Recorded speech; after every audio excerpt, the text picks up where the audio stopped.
కథానంద లహరి సమూహ సభ్యులకి నమస్కారం. అమాయకు అమ్మ స్వీయ కవిత, రచన చిరావూరు మదన్ మోహన్.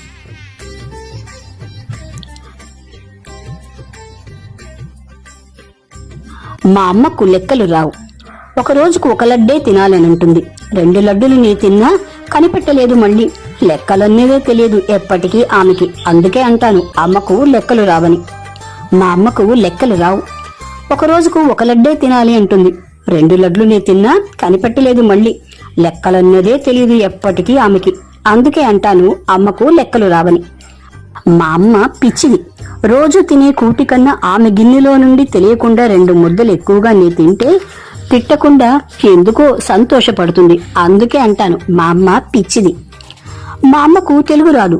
బడికెళ్లక ముందే ఆమె ఒడిలోనే నీ కూర్చుని ఉగ్గుపాలతో కమ్మగా నేర్చుకున్న తెలుగు నాది. అయినా అంటాను మా అమ్మకు తెలుగు రాదని.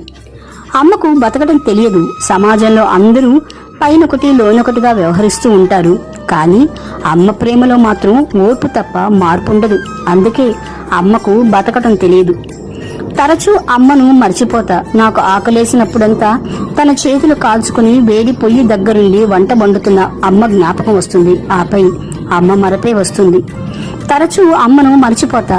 నాకు ఆకలేసినప్పుడంతా తన చేతులు కాల్చుకుని వేడి పొయ్యి దగ్గరుండి వంట వండుతున్న అమ్మ జ్ఞాపకం వస్తుంది. ఆపై అమ్మ మరపే వస్తుంది. అమ్మ అందగత్తె.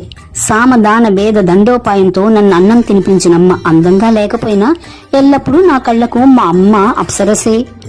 అమ్మ అందగత్తె. సామదాన భేద దండోపాయంతో నన్ను అన్నం తినిపించినమ్మ. అందంగా లేకపోయినా ఎల్లప్పుడూ నా కళ్లకు మా అమ్మే అప్సరసే. అమ్మ అబద్ధాల కోరు. తన ఆర్థిక కష్టం, ఆరోగ్య నష్టం, శారీరక కష్టం అన్నింటినీ చిరునవ్వులో దాచిపెట్టి నా కోసం జీవించిన ఏకైక ప్రేమజీవి అమ్మ. అమ్మ అబద్ధాల కోరు.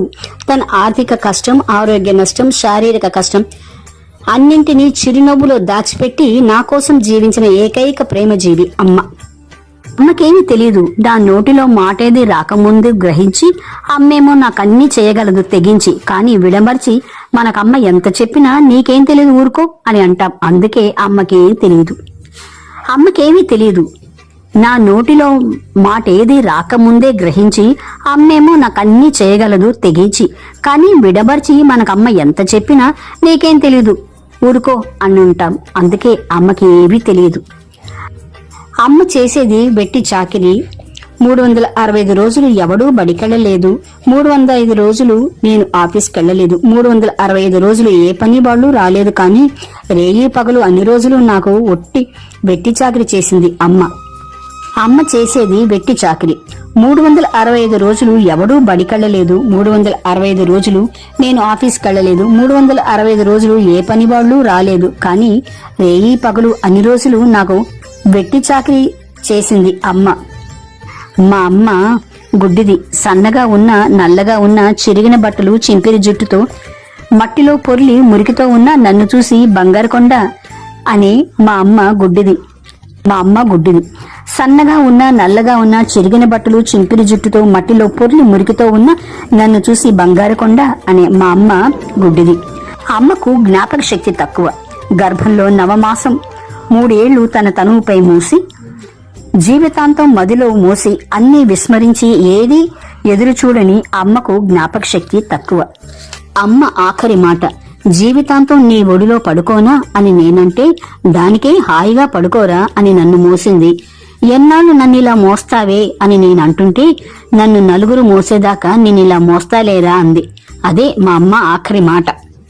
అమ్మ ఆఖరి మాట జీవితాంతం నీ ఒడిలో పడుకోనా అని నేనంటే దానికే హాయిగా పడుకోరా అని నన్ను మోసింది. ఎన్నాళ్ళు నన్నిలా మోస్తావే అని నేనంటుంటే నన్ను నలుగురు మోసేదాకా నిన్నిలా మోస్తాలేరా అంది. అదే అమ్మ ఆఖరి మాట.